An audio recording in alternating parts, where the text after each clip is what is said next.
আচার বানানোর সময় এই স্পেশাল মশলা দিয়ে একবার টক ঝাল মিষ্টি আমের আচারের রেসিপিটা বাড়িতে বানিয়ে দেখতে পারেন।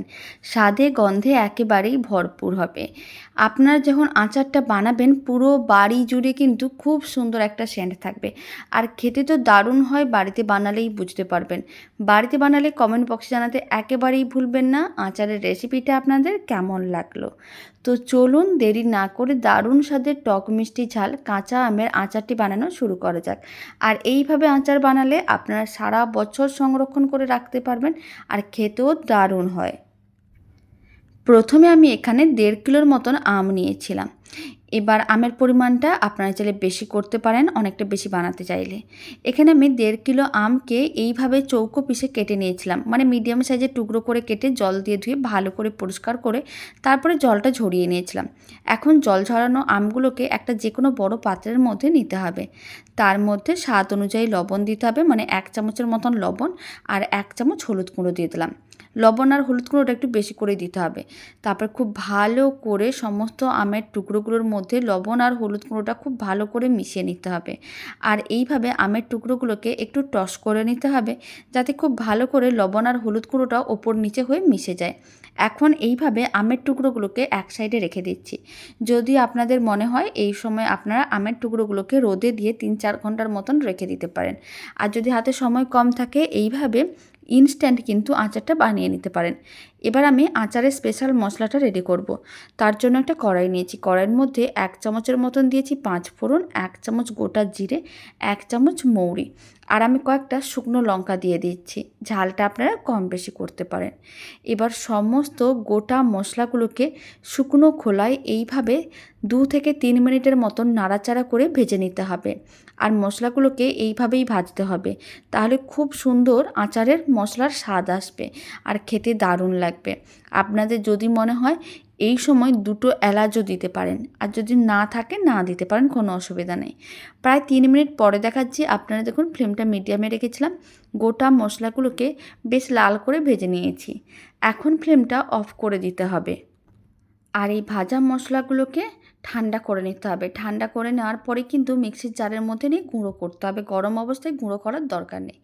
মশলাগুলোকে মোটামুটি 5 মিনিটের মতন ফ্যানের নিচে রেখে ঠান্ডা করে নিয়েছিলাম। এবার সমস্ত ভাজা মশলাগুলোকে মিক্সির জারের মধ্যে নিয়ে নিলাম। তারপরে ঢাকনাটা বন্ধ করে দিতে হবে আর মশলাগুলোকে খুব ভালো করে গুঁড়ো করে নিতে হবে। এইভাবে আচারের মশলা বাড়িতে বানিয়ে দেখতে পারেন। যে কোনো আচারের মধ্যে এই মশলা দিলে খেতে অনেক বেশি ভালো হয় আর স্বাদে গন্ধে একেবারেই ভরপুর হয়। সমস্ত মশলাগুলোকে ঠিক এইভাবে গুঁড়ো করতে হবে। হালকা দানা দানা থাকবে, এরকমই গুঁড়ো করলে আচারটা খেতে অনেক বেশি ভালো লাগবে। মশলার গুঁড়োটা এক সাইডে রেখে দিয়েছি। এখন একটা কড়াই নিয়েছি। কড়াইয়ের মধ্যে বেশ কিছুটা পরিমাণ সরষের তেল দিয়ে দিলাম। প্রায় 150 ml মতন সরষের তেল দিয়েছি, যেহেতু আমি 1.5 কিলো আম নিয়েছিলাম। সরষের তেলটা চাইলে আপনারা আরও একটু বেশি করেও দিতে পারেন। আর আমি দিয়ে দিলাম ওই সরষের তেলের মধ্যে অল্প করে একটু 5 ফোড়ন, গোটা 5 ফোড়ন দিয়েছি। আর 3টের মতন গোটা শুকনো লঙ্কা দিয়ে দিলাম। আর দিয়ে দিচ্ছি 2টো তেজপাতা। এখন 5 ফোড়ন, শুকনো লঙ্কা আর তেজপাতাগুলোকে হালকা নাড়াচাড়া করে ভেজে নিতে হবে, যতক্ষণ না খুব সুন্দর একটা সেন্ট বেরোনো শুরু করছে। ঠিক এইভাবেই কিন্তু হালকা নাড়াচাড়া করে গোটা মশলাগুলোকে ভাজতে হবে। প্রায় 2 থেকে 3 মিনিটের মতন গোটা মশলাগুলোকে ভেজে নিয়েছিলাম। এখন সমস্ত আমের টুকরোগুলোকে কড়াইয়ের মধ্যে দিয়ে দিতে হবে। সমস্ত আমের টুকরোগুলোকে আমি একসঙ্গে কড়াইয়ের মধ্যে দিয়ে দিচ্ছি। আর আমের টুকরোগুলো দেওয়ার সময় ফ্লেমটা লোতে রাখতে হবে। লো ফ্লেমে সমস্ত আমের টুকরোগুলো দিয়ে দিতে হবে। তারপরে ফ্লেমটা মিডিয়ামে করে দিতে হবে। আর 3 থেকে 4 মিনিট আমের টুকরোগুলোকে তেলের সঙ্গে এইভাবে একটু নাড়াচাড়া করে ভেজে নিতে হবে, যাতে আমের মধ্যে যে একটু জলজলে ভাব আছে সেটা যাতে না থাকে। হালকা করে একটু ভেজে নিলে আমের মধ্যে জলজলে ভাবটাও থাকে না, আর আচারটা খেতেও দারুণ লাগে। আর এইভাবে আচার বানালে আপনারা বছর জুড়ে সংরক্ষণ করে রাখতে পারবেন। প্রায় 3 মিনিটের মতন নাড়াচাড়া করে নিয়েছিলাম। এখন আমি দিয়ে দিচ্ছি এর মধ্যে 250 গ্রামের মতন চিনি। চিনির পরিমাণটা কম বেশি করতে পারেন। এবার এখানে আমি টক মিষ্টি ঝাল একটা আচার বানাচ্ছি, তাই আমি এখানে 250 গ্রামের মতন চিনি দিয়েছিলাম।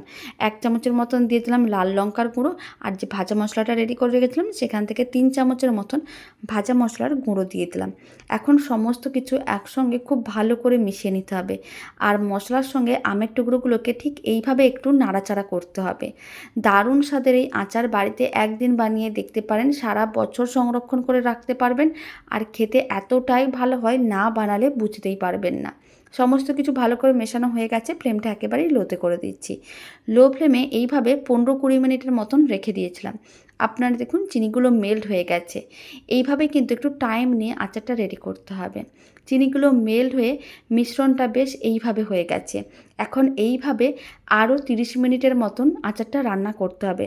তাহলে খুব সুন্দর আমের টুকরোগুলোর মধ্যে মশলাটা চলে যাবে আর আচারটাও খেতে দারুণ লাগবে। আরও 30-35 মিনিটের মতন একইভাবে আচারটা রেডি করে নিয়েছিলাম। আপনারা দেখুন কালারটা কত সুন্দর এসেছে, খেতে অনেক বেশি ভালো হয়। বাড়িতে বানালে কমেন্ট বক্সে জানাতে একেবারেই ভুলবেন না আচারটা খেয়ে আপনাদের কেমন লাগলো। আর স্বাদে গন্ধে একেবারেই ভরপুর হয়। এখন ফ্লেমটা অফ করে দিতে হবে। এবার আপনারা চাইলে এই আচারের মধ্যে ভিনিগার দিতে পারেন যদি বেশি করে বানাচ্ছেন। আর আমি যেহেতু এখানে অল্প করে আমি আচারটা বানাচ্ছি, তাই আর ভিনিগার দিলাম না। তবে আপনারা যদি সংরক্ষণ করতে চান বহুদিন ধরে, তাহলে কিন্তু আপনাদের অল্প একটু ভিনিগার দিতে হবে, 2 চামচের মতন। আচারটাকে ঠান্ডা করে যে কোনো কাঁচের বয়ামের মধ্যে রেখে দেবেন, সারা বছর আচারটা ভালো থাকবে। আর এই দারুণ স্বাদের টক মিষ্টি ঝাল কাঁচা আমের আচারের রেসিপিটা শেষ পর্যন্ত দেখার জন্য আপনাদের অসংখ্য ধন্যবাদ। বাড়িতে বানালে কমেন্ট বক্সে জানাতে একেবারেই ভুলবেন না খেয়ে আপনাদের কেমন লাগলো। আচারের রেসিপিটা ভালো লেগে থাকলে আপনারা যদি ফেসবুক থেকে রেসিপিটা দেখছেন, পেজটিকে ফলো করে নেওয়ার অনুরোধ রইল। ইউটিউব থেকে দেখলে চ্যানেলটি সাবস্ক্রাইব করে নেওয়ার অনুরোধ রইল। পাশে থাকা বেল আইকনটি প্রেস করে নেবেন নতুন রেসিপির আপডেট সবার আগে পাওয়ার জন্য। তো চলুন, ভিডিওটা আমি এখানেই শেষ করছি। আপনারা সবাই ভালো থাকবেন, সুস্থ থাকবেন। আপনাদের সঙ্গে আবার নতুন রেসিপি নিয়ে দেখা হচ্ছে।